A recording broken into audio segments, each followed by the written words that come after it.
Welcome to the People Priority Podcast, where we dig into topics that help you show up as your best self for you and your circle of influence.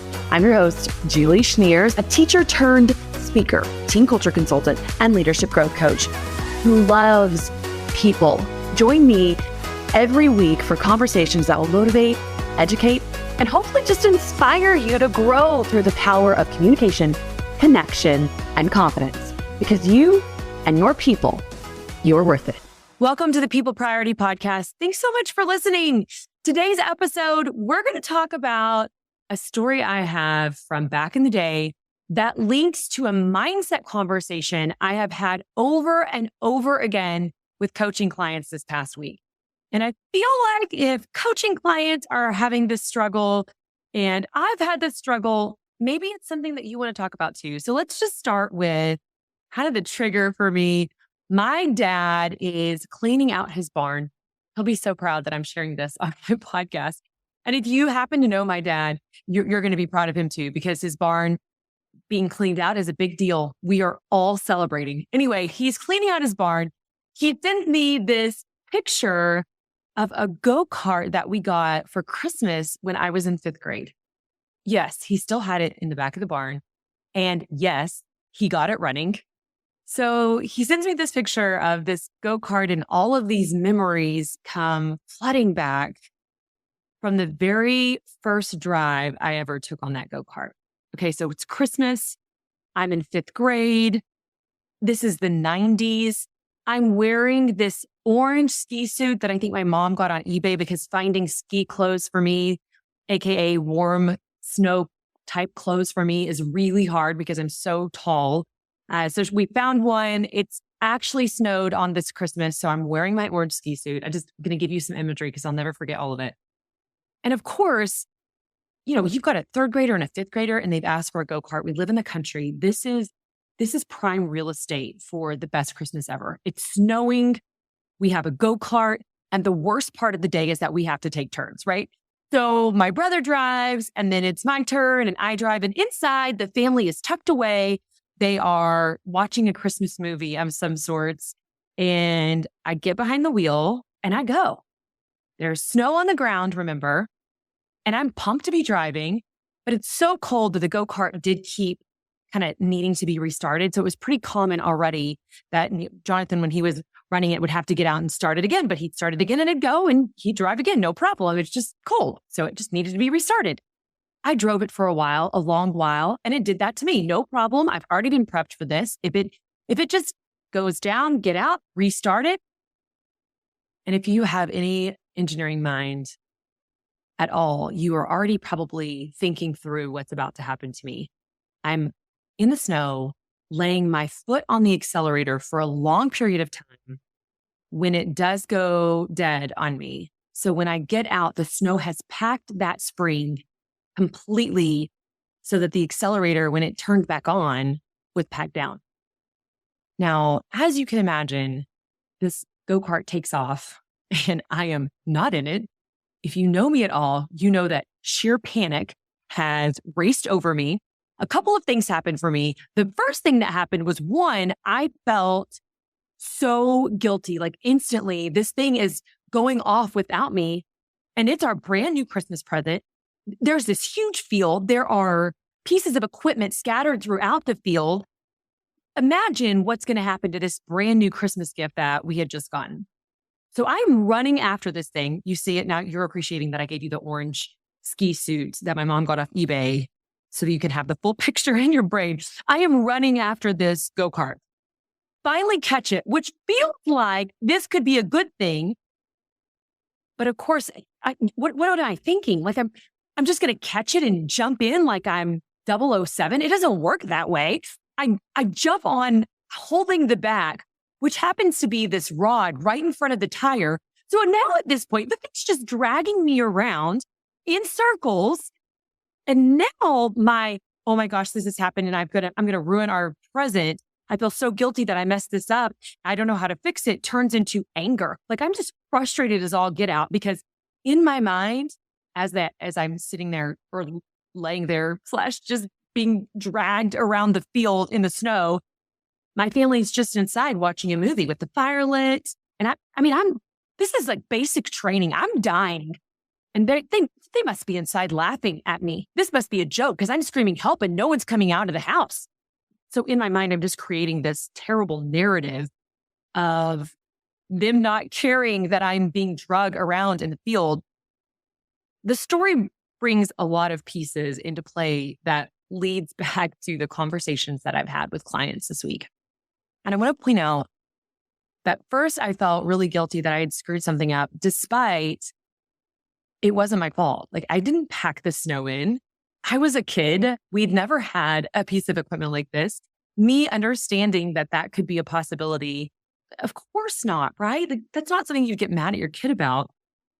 But instantly I felt like this is going to be my fault and I'm going to have to apologize because I've ruined everything. And then the second piece of, I got so frustrated that in my head, I started creating a narrative that wasn't true. I do want you to know that my parents and I, no one got mad at me. My dad fixed the pieces. I did have to just finally let go. And it did slam into a piece of equipment and it did crater the whole side of it. And I walked my happy self back to the house, which of course, when I say happy, I wasn't happy at all. When my parents opened the door, I was sitting there crying and angry. But the memories that brings back of feeling just stuck. And why? Why was I hanging on for dear life like I was going to make a change? That's a question that I asked myself, and I found myself asking clients this past week. And then why did I let my head create a narrative that had absolutely no evidence that they were inside laughing at me? All right. So when I'm coaching this client, I have to tell you this story. When I'm coaching this client last week, that kind of triggered some of the similar pieces. This client was frustrated with her boss. She needed to take off for something that was really important to her. And I guess she was nervous, right? Maybe she felt guilty, like she was going to need to apologize. She was nervous because it's her personality.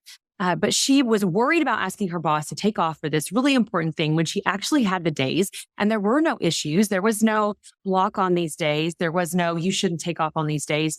It was just her own feeling guilty about asking off. And when she shared this with me, she also shared with, well, he's probably going to say this. And you know what? That makes me frustrated because he did this last year at this thing. Hold on, time out. She had created a conversation with someone that she hadn't had. Not only that, she created both sides of the conversation. She created an argument that wasn't truly fair because she'd never given her boss the opportunity to say, this is fine or this is not fine, and here's why I'm frustrated with you. She just took this assumption that she built off of, well, he's probably going to be mad at me, and created an untrue narrative. That is so dangerous, friends. It's dangerous because you are assuming what someone is saying, feeling, thinking. And when you assume, and then furthermore, base your feelings, your reactions, your thoughts off of a possible feeling or possible thought or possible words or possible actions that may or may not happen, you're giving yourself the opportunity to create frustration that doesn't belong to you, that may never belong to you, may never exist. And that's exactly what I did that day when I'm being dragged around that go-kart. It's exactly what my client did in working through that issue with her boss before she ever gave her boss the opportunity, before I ever gave my family the opportunity to come to my rescue. I started creating this narrative in my head that was untrue. And for me, that type of untrue narrative based on absolutely no evidence, but really built on the what ifs of frustration in my mind, started with me feeling like I was going to ruin something. So that leads us to another piece of the conversation. If we're backtracking, right? If you are frustrated about something that's an untrue narrative you've created in your head, there might be a deeper seed there that's worth exploring. And in my fifth grade go-kart failing mind, it was, we just got this present and I've ruined it. It wasn't, I'm hurting because I'm being drug around the field. It wasn't, I'm embarrassed because cars are passing and this is the best. If phones had been more available then, it would have ended up on TikTok for sure. It was all about, I felt super guilty that I was ruining something and I didn't know how to fix it. And I let that emotion make the frustration worse, right? It makes me think, what else in my life, or maybe in your life, am I letting this untrue and unfair narrative dictate my behavior? That becomes a pretty heavy question. Because in the space of decision-making at work, at home, maybe in a relationship, it's very easy to let our personal feelings dictate how we handle situations outside of us. And I know we talk on this podcast about communication, connection, and confidence. I want you to know that all three of those come here to play. In communication, how am I communicating with my own head and heart and realizing that how I do that leads out onto other people? So or in the case of my client, if she's letting that frustration take hold in my brain or in her brain, then it's easier for those pieces to unfold on top of other people. And that's unfair. In the realm of connection, it is this wall that we're creating in not building that relationship or sitting down and thinking through, all right, my mom and dad are not going to tell me that I've ruined Christmas because this incident happened with the go-kart. There's no evidence that they've ever done that to me before. The connection I have with them, the relationship I have with them, I know that that's not going to be a truth. And newsflash, it wasn't the truth, right? There was no piece of my parents that were angry with me. Not one single piece. Not even my little brother was angry with me in a space that I saw it anyway. So if I would have sat and thought, that's not something that angers them, then maybe I could have really evaluated where my frustration was coming from, because blaming them for that frustration in my mind was totally unfair because I have a better connection than that. And then in the realm of confidence, and that really affects us. When we let those negative thoughts start to dictate negatively in our relationships, whether that's workspace, home space, people, then that is going to start to affect how we believe in ourselves and for sure how others believe in us. So communication, connection, and confidence all come out to play. And it's really impactful that we step back and we hold space for our thoughts prior to that reaction. Now, I think it's really also interesting to just take a second and talk about how out of control the go-kart was. Why, in my mind, and of course we've got all kinds of real reasons, but we're using this as an analogy for real life. Why in my mind did I think that holding on to that go-kart for so long, and it did feel like 15 minutes, it felt forever. It probably was only 2, but it felt like forever. Why did I think that holding on to the bar with the tire spinning right in front of my face was going to fix it? The thing was out of control, and literally it's running loops in the field in front of our house. But was I going to pull myself up and jump over the wheel and slide under the seat? How was that going to work? I wasn't athletic as a child to begin with, much less to start doing 007 moves. That was not going to happen. Why would I hold on?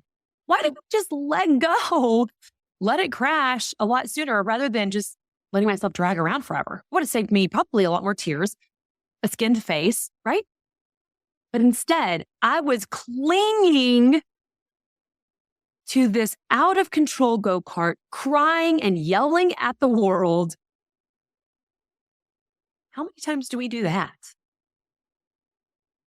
How many times do we hold on to something that's spinning out of control, even though there is no way we're going to gain control of it?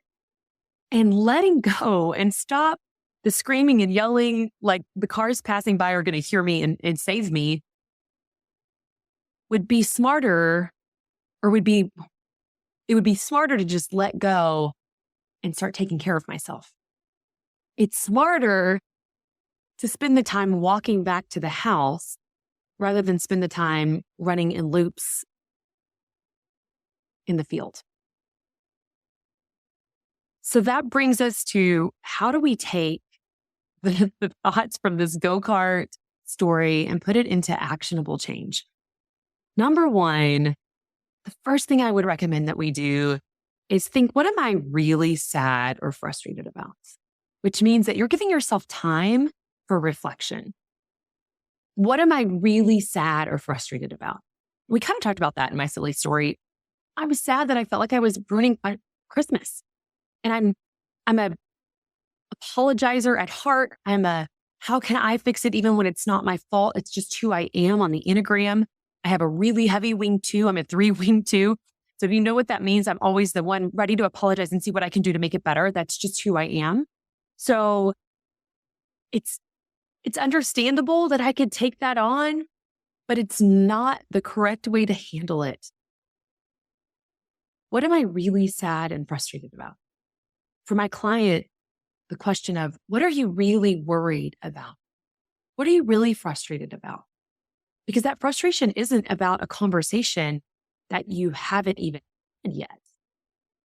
Number 2, after we've done that reflection and you've spent some time on it, step back and evaluate, where's the evidence? And I say that because it's super easy to still get wrapped up into this narrative that we have in our head. So the best thing that we can do in that situation is to step back and say, where is the evidence? So where's the evidence that my parents are going to say I ruined Christmas? There is none. Where is the evidence that I'm going to be able to leap from the moving ground over the wheel and under the steering wheel and save the day? There's really none. I mean, I played golf for credit. That's the only sports team that I made in high school. There was no evidence that I was going to be able to save the day that way. Okay. So when I step back and I look at where is the evidence for that frustration in the conversation with that client? Is there evidence? Does your boss yell at you all the time? Has your boss yelled at you about taking off work before? No? Well, then it's not evidence-based. And if it's not evidence-based, it's a really good time to reevaluate where your frustration should be angled. And it's probably not at that person. And sometimes the evidence points to that you're not failing, or you have no reason to be frustrated with yourself, even though that's where that's coming from, because there's no evidence of that either. We create these untrue and unfair narratives in our head. So then number 3 becomes step forward. How do we create next steps forward? So in my go-kart, the next step forward should have been let go, stop wasting my time spinning around in the field in front of the house, and walk to the house. Because crying and screaming about it isn't going to fix it. Apologizing is going to help when I get there, because then my heart will know where we're at. Talking it through will help, but all those things can't happen until I create a next step forward. So getting caught up behind the wheel, just letting yourself be drug around, is not a next step forward. That's being paralyzed in your frustration and in your black hole. There's no good coming out of that. You have to think through, what is my next step?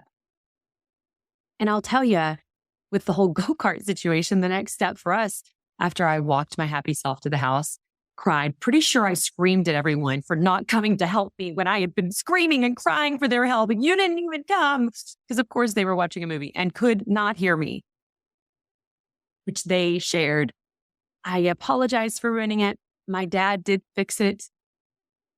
It runs still today, and that was how many umpteen years later. Being aware of how you can move forward is the first step to being able to see that those next steps are even possible.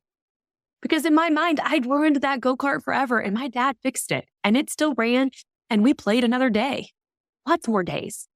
It looks like now that my dad's fixed it again, that my kids are going to play a few days on that go-kart. But I couldn't see that that was even a possibility until I at least took that next step. So sometimes it's just planning one step at a time. You don't have to have every answer, but the first thing is that first next step.